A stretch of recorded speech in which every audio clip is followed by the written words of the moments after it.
இப்போது நாங்கள் இருப்பது போர்ட் சிட்டிக்குள்ளே இருக்கிறோம். Colombo board city. அதில் இருந்து நாங்கள் இப்போது அந்த கொழும்பு நகரத்தை பார்க்கிறோம். தெரிகிற கட்டடம் எல்லாம் கொழும்பு நகரத்தில் இருக்கின்ற கட்டிடங்கள், போர்ட் சிட்டிக்குள்ளே இருக்கிற கட்டிடங்கள் அல்ல. இந்த வளைவு மாதிரி இருக்கிற ஒன்று விஷயம்தான் போர்ட் சிட்டிக்குள்ளே இருக்குது.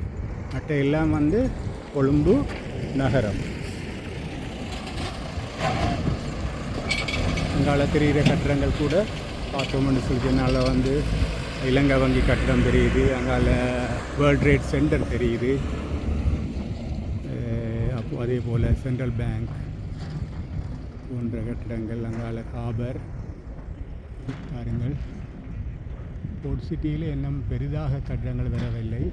சிறிய சிறிய கட்டிடங்கள் இருந்தாலும் கூட பெரிய நம்ம இந்த ஹைரைஸ் பில்டிங்னு சொல்லக்கூடிய கட்டிடங்கள் இன்னும் வரவில்லை. இது பிரேக் வாட்டர் அங்கால தெரிகிறது. பிரேக் வாட்டருக்குள்ளே இது ஒரு ஜோட், அதாவது இந்த பாய்மர தோணிகள் அல்லது கப்பல் அல்ல, பாய்மர தோணிகள் தான் ஜோட் என்று சொல்வார்கள். அவற்றுக்குரிய ஒரு பிரதேசம். நான் நினைக்கிறேன் இதில் ஒரு பீச் இருக்குது. இந்த பீச்சில் குளிக்கலாமான்னு எனக்கு தெரியாது. நாங்கள் மிக அழகாக கொழும்பு நகரத்தை பார்க்குறோம்.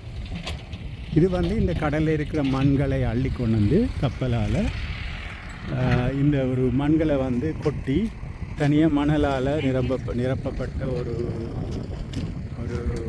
என்னென்று சொல்கிறது எதிர்கால நகரம் தான்.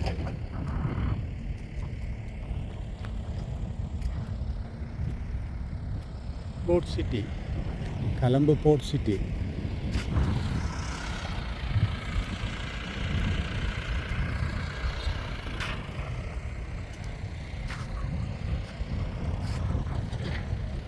இது ஹாபர் ஏரியா.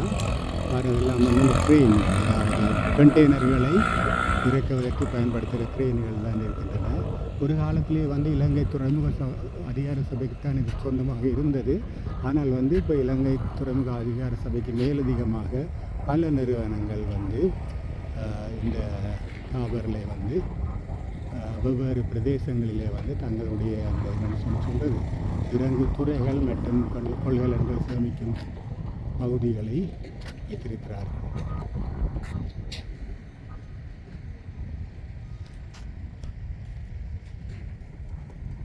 இந்த தென்னை மரங்கள் எல்லாம் நீங்கள் பாருங்கள், பெரிய தென்னை மரங்களாக இருக்கின்றன.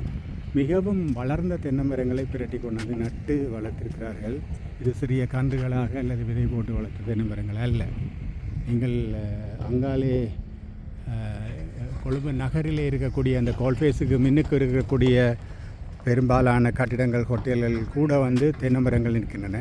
அவை எல்லாமே கிட்டத்தட்ட ஒரு 10 அடிக்கு மேல் வளர்ந்த தென்னை மரங்களை அப்படியே பெரிய என்னென்று சொல்கிறது இயந்திரங்களால் பிடுங்கி கொண்டு நட்டு வளர்த்த தென்னை மரங்கள் தான்.